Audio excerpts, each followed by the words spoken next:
Assalamualaikum warahmatullahi wabarakatuh.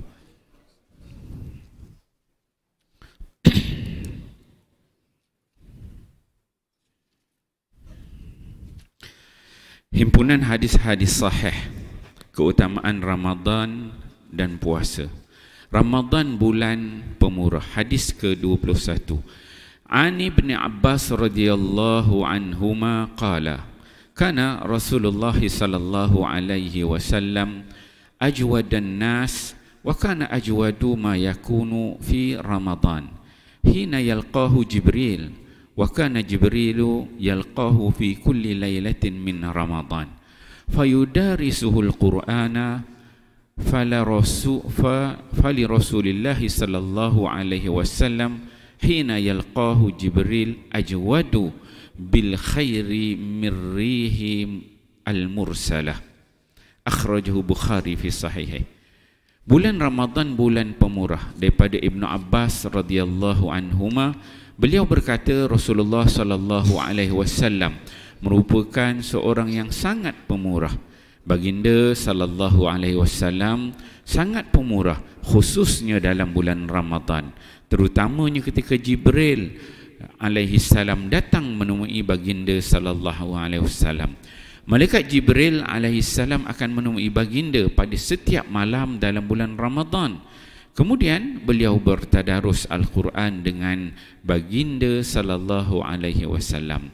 Sesungguhnya baginda sallallahu alaihi wasallam bersifat sangat pemurah pada ketika itu umpama angin yang bertiup kencang. Riwayat Bukhari. Pengajaran hadis. Ramadan adalah kesempatan untuk meningkatkan amalan kebaikan kerana ganjaran pahalanya akan digandakan. Antara amalan kebaikan yang selalu dilakukan oleh Nabi sallallahu alaihi wasallam pada bulan Ramadan adalah bertadarus, belajar dan mengajar Al-Quran dan juga bersedekah.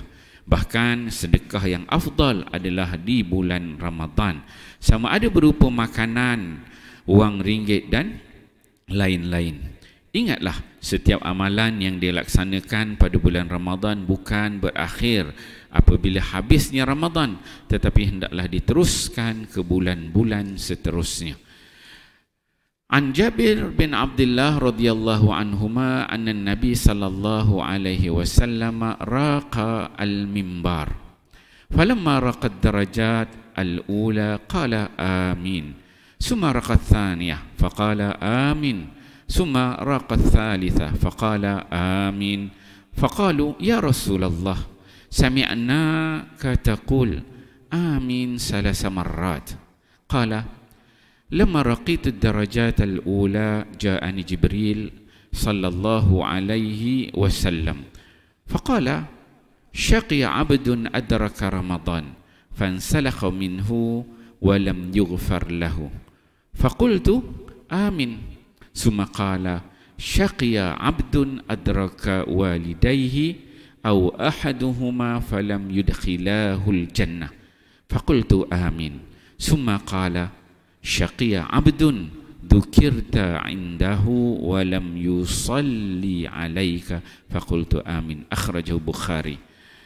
Daripada Jabir bin Abdullah radhiyallahu anhuma bahawa Nabi sallallahu alaihi wasallam menaiki mimbar. Ketika baginda melangkah anak tangga yang pertama, baginda menyebut amin. Kemudian apabila melangkah anak tangga yang kedua, baginda menyebut amin. Kemudian apabila melangkah anak tangga ketiga, baginda menyebut amin. Para sahabat bertanya, "Ya Rasulullah, kami mendengar engkau menyebut amin sebanyak 3 kali."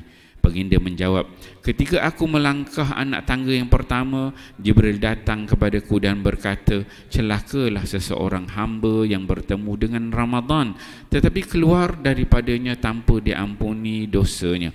Lalu aku pun menyebut amin. Kemudian Jibril berkata, celakalah seseorang hamba yang ibu bapanya masih hidup atau salah seorang daripada mereka masih hidup, tetapi hal itu tidak memasukkannya ke dalam syurga kerana tidak berbakti kepada ibu bapanya. Aku pun menyebut amin. Kemudian Jibril berkata, celakalah seseorang hamba yang nama engkau iaitu nama Rasulullah sallallahu alaihi wasallam disebut di sisinya, tetapi dia tidak berselawat ke atas engkau, aku pun menyebut amin. Hadis riwayat Bukhari. Alhamdulillah, tuan-tuan mulia, pagi ini kita membaca dua hadis Nabi SAW. Hadis yang membicarakan tentang puasa dan juga Ramadan. Hadis yang pertama adalah hadis daripada Ibnu Abbas, daripada Nabi SAW. Dia menyebutkan, Nabi mengatakan, dia menceritakan bahawa Nabi ini merupakan ajwadun nas wa kana ajwadu ma yakunu fi Ramadan. Bahawa Nabi ini merupakan seorang yang sangat pemurah. Jadi kita baca hadis pertama ni, kita dah biasa dengar. Jadi tuan-tuan datang ke surau, ke masjid, banyak tabung-tabung kita tengok dekat surau kita ni. Jadi hulu-hulu lah. Tak boleh hulu RM10, RM20. Tak boleh RM20, hulu lah RM30. Lagi banyak, lagi bagus. Okay. Kemudian hadis yang kedua, ini juga hadis yang biasa kita dengar. Nabi sebut amin, amin, amin waktu naik mimbar. Dan kalau dalam konteks Ramadan ni, orang yang dapat berada dalam bulan Ramadan ni tetapi dia tidak mendapat keampunan daripada Allah Subhanahu Wa Taala. Jadi insya-Allah tuan-tuan mulia, kita dengar keampunan daripada Allah ni. Semua orang nakkan keampunan daripada Allah Subhanahu Wa Taala. Jadi pastikan Ramadan pada kali ini kita dapat buat yang terbaik. Mohon setiap hari keampunan daripada Allah Subhanahu Wa Taala. Dan hadis yang biasa kita dengar, doa apabila ditanyakan kepada Nabi apakah doa yang terbaik yang perlu kita baca dalam Ramadan ni, Nabi ajar, Allahumma innaka afuun tuhibbul afwa fa'fu anni. Allahumma innaka afuun tuhibbul afwa fa'fu anni. Ya Allah, engkau ni yang Tuhan yang sangat pengampun, maka ampunkanlah dosa-dosa aku. Jadi Nabi ajar kepada para sahabat, itu merupakan doa yang terbaik yang di sini yang dilafazkan dalam bulan Ramadan. Jadi insya-Allah doa tu kita jangan tinggal, biar sentiasa bermain di bibir kita. Dia menjadi zikir kita pagi, petang, malam, jadi zikir kita lah doa itu. Dan yang kedua, tabung-tabung tu ada dalam dompet tu, buka masuk je, tak payah tengok, tarik bawa keluar, masukkan aja. Jadi insya-Allah ajwad dan nas, pemurah kita ni insya-Allah. Insya-Allah kita fahami, amal dan sampaikan. Wallahu a'lam. Subhanakallah wa bihamdika. Wa la ilaha illa anta astaghfiruka wa atubu ilaik.